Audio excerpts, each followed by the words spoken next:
Thank you very much, Lasky and Corla. I'm very pleased to be here today to open this debate to mark Science Week in Ireland. And I want to thank the Business Committee for scheduling the debate, and I want to acknowledge Deputy Dennis Naughton, who I think originally suggested on the floor of this House we should have this time. And today we're debating science in the Dáil today and in the Seanad tomorrow, and I very much welcome that. I suppose it is true to say that we're very much highlighting this week, in particular, the importance of science in relation to climate action as negotiations hopefully begin to come to a conclusion at the United Nations COP26 conference. I think it's fair to say the outcome of this conference will genuinely shape the future of our planet. I mean, that is the stakes, that is how serious this matter is. And of course, science and research are at the very core of the formidable tasks of understanding and addressing climate change, as COP26 is aiming to do. As our Taoiseach said in his address to world leaders in Glasgow last week, Ireland is ready to play its part. And at COP26, Ireland has pledged to contribute to the global target of cutting methane. It has vowed to more than double Ireland's contribution to help developing countries, delivering at least €225 million a year by 2025 to help them fight the climate crisis.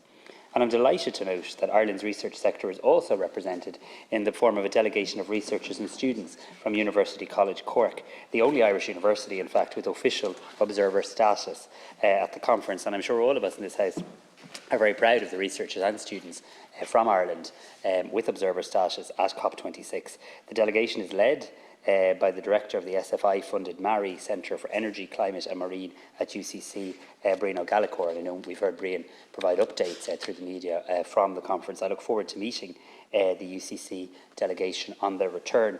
In sign of the times, the UCC delegation made its way to Glasgow in a low-carbon manner by boat and by train, and have been actively contributing to events in Scotland. I'm also very pleased that we're having this debate on Science Week. It's an opportunity to showcase the work of scientists and researchers right across our country, and importantly to have a conversation about what does science mean to all of us. Sometimes I think it's fair to say we can have a very narrow view of science that is perhaps shaped by our original school days understanding of it. We might sometimes take it for granted, but research and innovation shape nearly every aspect of our lives.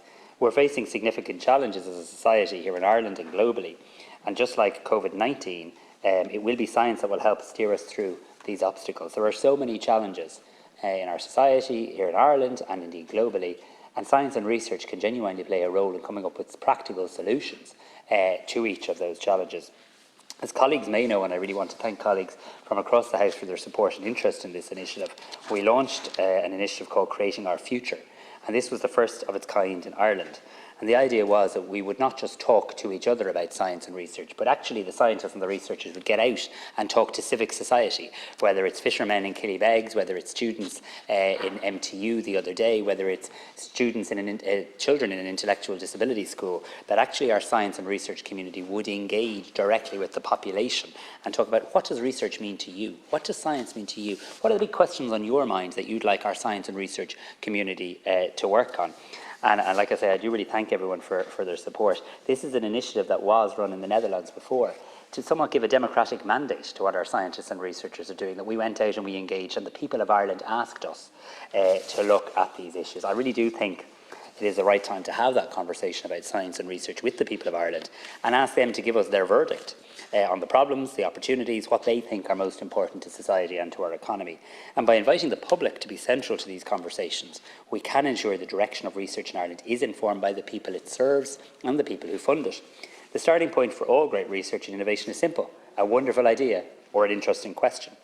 And we hope that people will speak to us about ideas that will inspire researchers to use all their skills and all their knowledges to help shape a better society. If we want to make our country a better place to live and prosper, then we do need ideas that will challenge our researchers and innovators. We need the people of this country to tell them what difficulties they believe need to be addressed, what injustices in society do they want our scientists to put their minds to, and what ideas do they have for making a society that is as fair and as inclusive as possible. All the submissions will then be considered by an expert panel, and I'm pleased to say the results of their findings will be published early in next year, if not by the end of this year, in a major report which will inform Ireland's new strategy for research, innovation, science and technology. I should tell the House last Kincorla that over 5,000 citizens have already submitted their ideas through the Creating Our Future initiative, and we're hoping to get to 10,000. I think Sligo is the county that has submitted the most so far, so congratulations to them. But the roadshow Creating Our Future continues, and indeed people can go to creatingourfuture.ie to log in their ideas. This is a cross-party, non-partisan, whole of Oireachtas, I hope, whole of government initiative that I think we can all embrace. And I know many of you have met the team of researchers and scientists with Creating Our Future when they visited your counties and your communities as well. And I would really encourage all members of the Oireachtas to have your say on what we should be focusing on, what the priorities are, and to get involved, use your voice and help us overcome the challenges our country and our world face. I want to thank us. He arrives Deputy Nocturne for the role he's specifically playing in assisting with the Creating Our Future initiative and its linkages with the Oireachtas. It is interesting when mentioning the potential research topics for the future. I think it is perhaps on the record of this House time to maybe just take a little look at Ireland's research past. Ireland has for many years played its part in advancing the breadth of human knowledge and creating new technologies that have had an international impact. One of these innovators was Father Nicholas Callan, a professor of natural philosophy in Maynooth College from 1834 to 1864.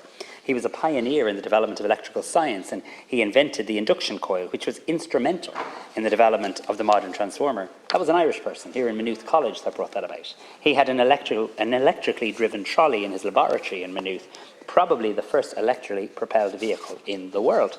He even proposed electricity as the means of propulsion for the then newly invented railways. Indeed, it was another Irishman, James Drum, who devised a system of battery-powered trains on Dublin's railway 100 years later.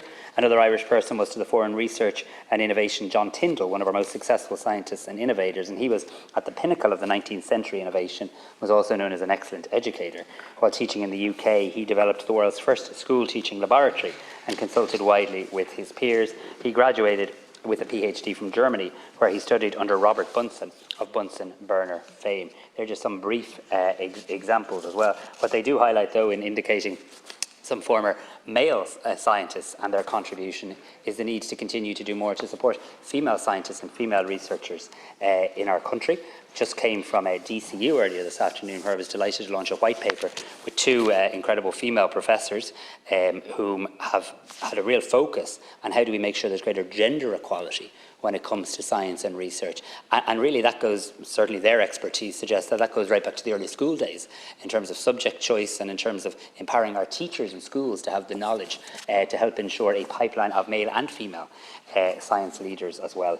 I am happy to say that this government continues to support the Tyndall Institute, named in the honour of John Tyndall, whom I just referenced, and for 40 years the Tyndall Institute has played a key role in securing Ireland's international prominence within the ICT industry, and particularly within the chip and semiconductor sector. We have seen how the application of advanced technology developed at Tyndall has had a profound effect on the lives of our citizens as well as industry. By their use in smart medical devices, high-speed telecommunications, robotics and automation, and the microelectronic chips that enable all of ICT. As a leader in industry-academia collaboration, I'm really proud of the work of Tyndall, and I'm reassured that Tyndall will continue to play its unique role and guide Ireland in the next phase of technology and indeed secure our future as a worldwide technology leader while supporting key Irish technology companies and SMEs. I think it's fair to say that the COVID-19 pandemic has given people a much greater appreciation of a researcher, of scientists and of the work that they do. My department, together with other government departments, has worked to address the key challenges presented by the COVID-19 crisis. Our Rapid Response Research and Innovation Funding Programme invested €18 million in 83 projects throughout 2020. In addition, €4.8 million was invested in the Trinity College Dublin COVID-19 Research Hub under the SFI Strategic Partnership Programme. The resulting collaborative research engagement focused on immediate solutions, treatments, tests, as well as longer-term solutions. We worked to collate national and global data, and we connected experts from across academia and industry. The COVID-19 Rapid Response Research Development and Innovation Programme was delivered at an interagency level with collaboration from the HEIs, Enterprise Ireland, IDA Ireland, the Health Research Board, and the Irish Research Council and Science Foundation Ireland. Many of the funded initiatives address the long-term health and societal aspects of COVID-19 that will not be tackled with a vaccine alone. These long-term societal solutions are crucial as we continue to live with the virus and start to open society again. I think this is important. We've rightly thanked the science and research community for their incredible contribution to vaccination, and I echo that again here this evening. But I do, on the record of this House, want to really thank our science and research community for all their work throughout the COVID pandemic. As any of us visit universities across the country, there isn't one that has not played a real and meaningful role in our national response to COVID-19. I'm thinking of one project that I visited out in UCD that again has applied maybe a broader understanding than science and research than we somewhat appreciate in looking at the impact of COVID-19 on children. And the lasting impact that may have, and how from a policy perspective we may as an Oireachtas and as a government need to respond to that. I'm thinking of laboratories that handed over personal protective equipment. I'm thinking of laboratories that changed what they were doing to very quickly come up with ways to try and protect our healthcare professionals at the front line. So sometimes they are the unsung heroes. They're not the household names, they're not people we necessarily know or see up on the floor, but I want you to know, as you do, and I want us all, I suppose, to appreciate and acknowledge in this debate the incredible contribution that they have made. And I certainly, as a Minister for Science, want to recognise that this evening. €4.8 million was invested under the SFI Strategic Partnership Programme, where the research aims to answer key questions, including why are some people more susceptible to COVID-19 than others.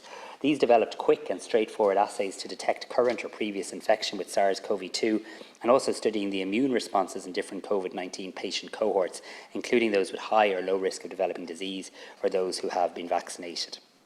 Outbreaks of COVID-19 in meat plants in Ireland presented a threat to workers and to our wider society, and research funded under Phase 2 of the Rapid Response Programme in collaboration with the Department of Agriculture, Food and the Marine and led by Professor Grace Mulcahy at UCD aims to better understand why meat plants are vulnerable to the transmission of COVID-19 and then, crucially, how to decrease those risks as well.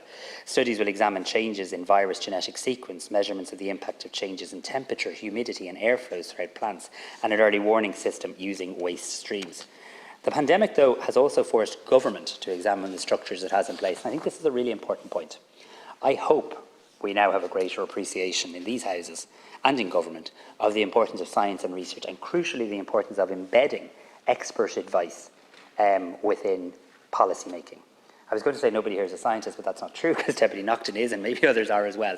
Many of us who hold public office are not. But it's really important that we have access to that information. I think we've, generally speaking, been at our best during the pandemic when we have listened to and been informed by public expert advice. That doesn't give away our decision-making powers, but being able to have the evidence, take the information and make informed decisions, I think is a responsibility we have as policy makers. And I think we now need to look at the scientific advice structures we have in place in our country.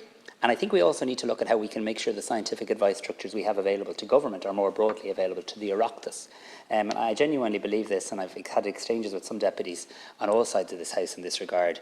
As deputies will know, the substantive post of Chief Scientific Advisor was effectively subsumed in 2012. And the government then noted the intention of the then Minister to confer the duties and titles of the Chief Scientific Advisor on the current Director-General of Science Foundation Ireland, Professor Mark Ferguson, a brilliant leader whom I thank for his service and his work. The role of the Chief Scientific Advisor will therefore fall vacant when the Director-General retires in January of next year. I think it's fair to say the current arrangements were put in place in a particular context and nearly a decade ago, and there are now lessons to be learned from domestic and international experience and all that has happened since that time. So I do wish to announce this evening my decision now to conduct a review of the structures, and in that context not to continue the arrangement whereby the Director-General of SFI also acts as the Chief Scientific Advisor.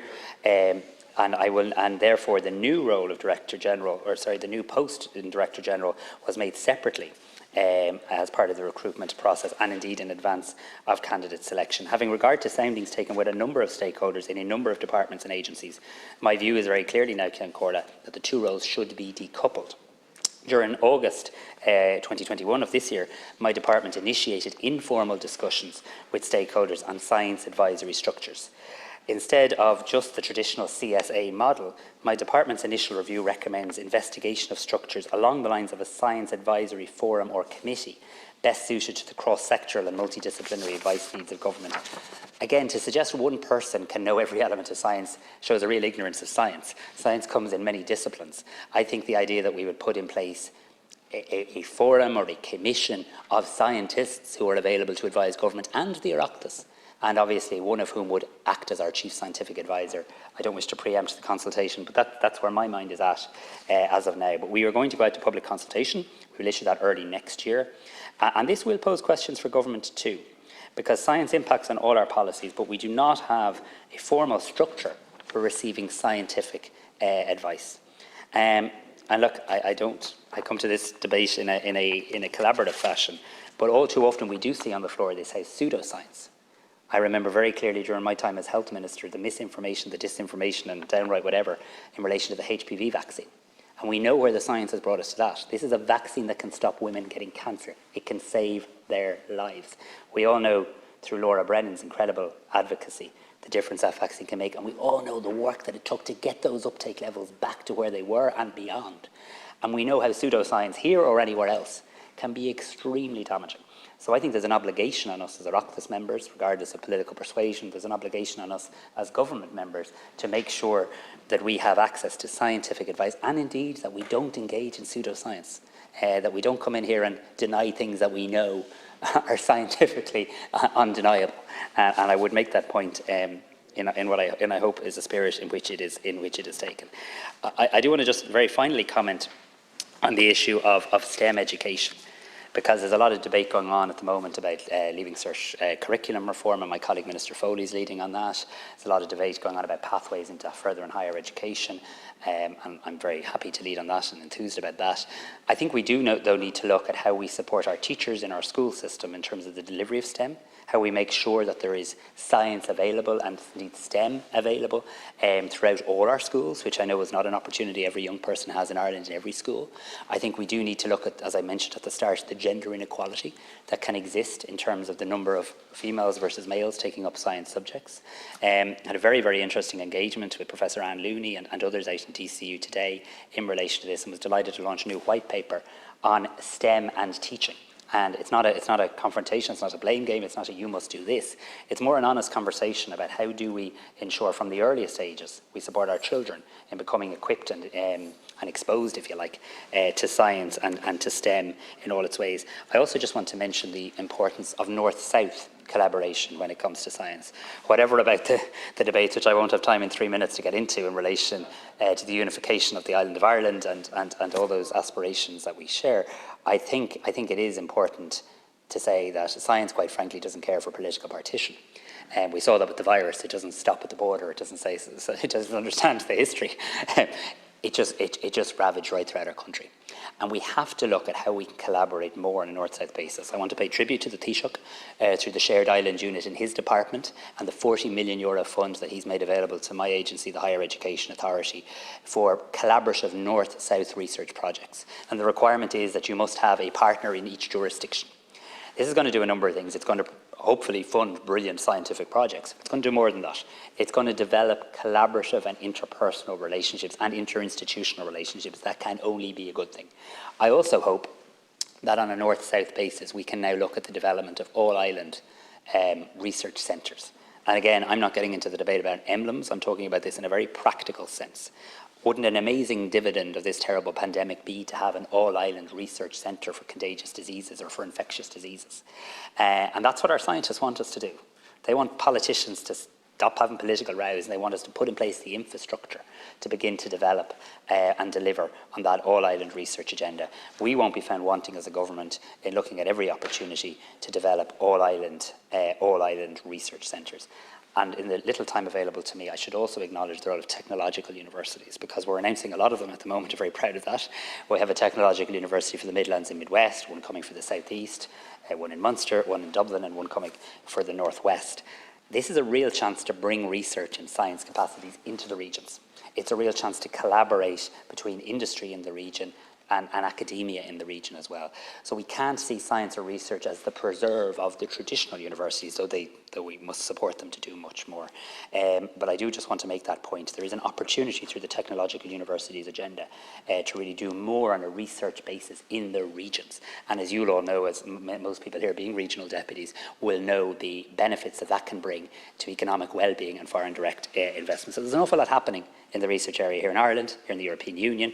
I didn't even get a chance to get into the Horizon programmes and all that we wish to harness from that. I've only got a chance to scratch the surface. But this is a dynamic policy. We want to develop Ireland's new national strategy for science, research and innovation. We wish to do that in a non-partisan and collaborative way.